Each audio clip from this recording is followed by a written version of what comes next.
Hi, God bless you, and welcome to English para Cristãos. I'm Jeff, and this is the second video about emotions, and today I will talk with you about sadness. Are you ready for this class?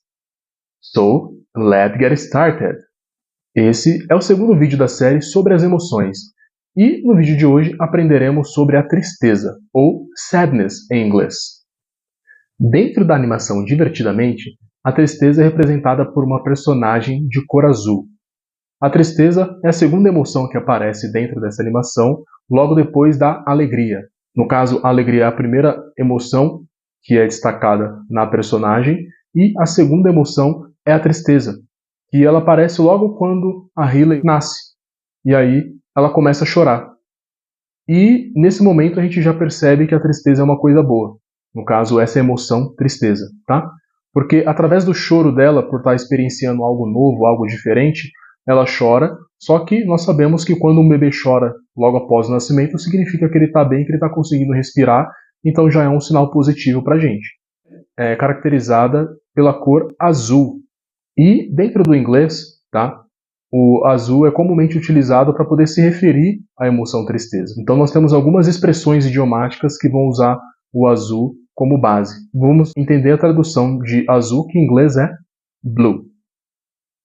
Repita comigo. Blue. Muito bem.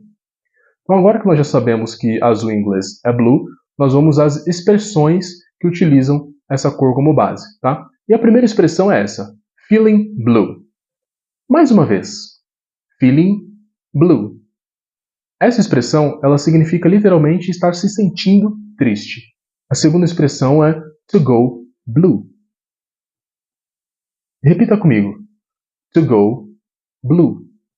Essa expressão significa que a pessoa está ficando azul de frio, que inclusive nós vemos em vários desenhos animados, por exemplo, quando alguém está ficando com frio, ela fica azul, tá?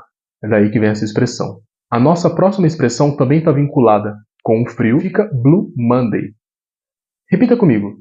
Blue Monday. Blue Monday. Essa expressão ela é utilizada para designar a terceira segunda-feira do ano, tá? A terceira segunda-feira de janeiro, dado o dia mais triste do ano. Isso, eles só utilizam isso porque é o auge do inverno. Por ser mais complicado, né? Um dia mais frio, que fica difícil de você se locomover quando está nevando, por exemplo, eles utilizam essa expressão Blue Monday para designar o dia mais triste. A nossa próxima e última expressão é Blue in my face. Repita comigo. Blue in my face. Então, essas são algumas das expressões que nós podemos aprender através da cor azul, que vai sempre estar relacionada à tristeza. Como já é de costume de vocês que já nos acompanham aqui há algum tempo, eu sempre tento trazer um versículo que vai nos guiar, nos dar uma base para que nós possamos ter a nossa aula. E o verso do dia hoje é o Salmo 119, verso de número 50, ou seja, Psalm 119, verse 50. Vou fazer a leitura e depois vou fazer a repetição de uma forma um pouco mais pausada para que você possa praticar a sua pronúncia. This is my comfort in my affliction, for your word has given me life. Toda a leitura de uma forma um pouco mais pausada para que você possa repetir comigo na sequência. Vamos lá. This is my comfort. This is my comfort. Muito bem. Vamos para a próxima parte. In my affliction. In my affliction. Affliction. For your word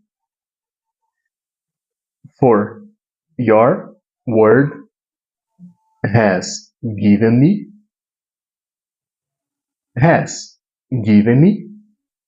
life. Life. Então seria mais ou menos essa a tradução. Esse é o meu conforto na aflição. A sua palavra me dá vida. Vamos então agora aos 5 passos práticos para que nós possamos superar a tristeza. E o primeiro passo é o self-care. Repita comigo. Self-care, que significa cuidados pessoais. Nos cuidados pessoais, a primeira coisa que você precisa fazer é verificar se você se alimentou corretamente. Quando estamos com fome ou quando estamos privados de comida, é normal que o desânimo nos acometa. Então é importante que você coma bem e que você também se hidrate regularmente. Então, comer e beber é uma parte importante do cuidado pessoal para que você não fique triste. Se você come e você bebe, a probabilidade de você ficar de fato triste, ela tende a reduzir. O profeta Elias, depois de uma longa caminhada, o que ele fez? Ele tentou descansar e um anjo do Senhor o acordou e disse para ele: levante, coma e beba, pois longa é a sua caminhada. Então, como que Deus respondeu à situação de Elias? Coma e beba. A Bíblia nos ensina isso. E o que tinha acontecido? Ele tinha feito uma longa caminhada. Então, o nosso segundo passo dentro ainda desse primeiro tópico de cuidado pessoal é descansar. Take rest. Então, primeira coisa, eat and drink. And the second thing is take rest. Ou seja, descanse. Como tem sido a sua rotina? Quanto tempo você tem dedicado para que você pudesse ter um sono de qualidade? Esses 2 pontos, eles já vão eliminar grande parte dos seus problemas tratando aí das questões físicas, tá? Tratando dos cuidados com o seu corpo. Vamos agora para o nosso segundo passo.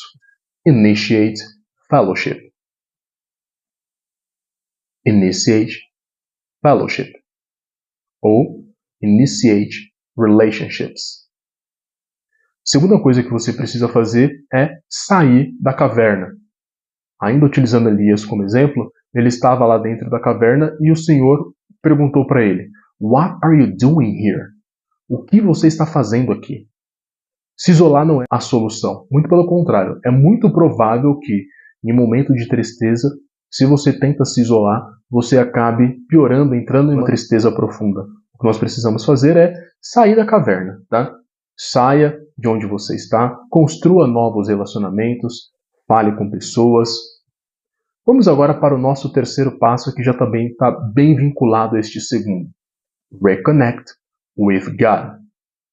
Ou seja, se reconecte com Deus. Pode ser que por alguma questão na qual você passou, que você se frustrou, ou que não aconteceu algo da forma que você queria, você acabou se entristecendo e você com o tempo acabou se distanciando de Deus. Orar, cantar em louvores ao Senhor. Quando você faz isso, você já está trazendo novamente a presença de Deus para a sua vida. Quando você ora, quando você clama ao Pai, você está colocando nas mãos dele a sua dificuldade e ele certamente te ajudará. Pode ser que, assim como Davi, por exemplo, lá no Salmo 32, no versos de 3 a 5, que você tenha feito alguma coisa que não tenha agradado a Deus e você se sente culpado por isso. Pode ser que você tenha pecado de alguma forma contra Deus ou contra alguma pessoa. E aí você lê esse trechinho de Salmos, mas a partir do momento em que Davi ele vai lá e não fica mais calado, que ele confessa o pecado dele e que ele diz ao Senhor que se arrepende, o que acontece? O Senhor, pela sua graça e misericórdia, ele perdoa o pecado de Davi e ele volta a se alegrar na presença de Deus. Então, sempre que você estiver enfrentando alguma dificuldade, entregue seus caminhos ao Senhor e que tudo vai ficar bem. Ainda dentro dessa parte de se reconectar com Deus, é importante que você esteja ativo, né? Que você esteja em movimento. O que isso significa? Você precisa buscar a presença de Deus, por exemplo, fazendo estudo bíblico, assistindo algumas pregações, você indo efetivamente a uma congregação, a uma igreja, para você se conectar com as pessoas, como foi dito no passo anterior, de você estar ativo na obra, seja na parte de caridade, por exemplo, ou auxiliando nos bastidores dentro da sua igreja, participando de células, caso a sua igreja seja de células. O importante é você estar ativo de alguma forma, se comunicando com outras pessoas, porque você vai dividir o seu fardo com outras pessoas que estão com o mesmo caminho, o mesmo propósito que você, e você vai conseguir alinhar as suas dificuldades e conseguir se reconectar com o Pai. Através desse auxílio, dessa força congregacional, você vai estar mais próximo, com mais intimidade com o nosso Senhor e Salvador Jesus Cristo. O quarto passo é notice and move away from distractions, ou seja, perceba as distrações e se afaste delas. O que tem roubado o seu tempo a ponto de você se desconectar de Deus, ou a ponto de você não conseguir mais sentir que está se dedicando o quanto você deveria com o Senhor, ou ao Senhor? Qual é o tempo que você tem dedicado diariamente para ter um relacionamento com Deus? Por exemplo, no seu caminho de casa até o trabalho, ou até a sua escola, a sua faculdade, o que você faz? Ouve alguma pregação? Vai ouvindo louvores? Então, quando você faz isso, você consegue tirar do seu caminho as distrações, aquilo que acaba roubando o nosso tempo. Você tem se dedicado muito às coisas que fazem bem para você no sentido de só tentar fazer algo para o próximo e esquecer de cuidar de você mesmo? A própria Bíblia, através do que Cristo diz, nos ensina: amai ao próximo como amai a si próprio. Então, se antes de você fazer algo por alguém, esteja ciente ou tenha certeza de que você está bem, que você está cuidando de você, que você está zelando pelo templo do Senhor, que é a sua vida. Então, move away from distractions. Ou até mesmo o trabalho. Às vezes a gente se dedica tanto, 8, 9, 12 horas por dia trabalhando, e não deixa nenhum períodozinho de tempo ali para que nós pudéssemos clamar ao Senhor, buscá-lo e agradecer, né, pelo simples fato de estarmos respirando. Então, quando você faz isso, automaticamente você está reduzindo as chances ou as possibilidades de você se entristecer. O último passo é você não desprezar uma ajuda profissional, ou seja, get professional help. O que isso significa?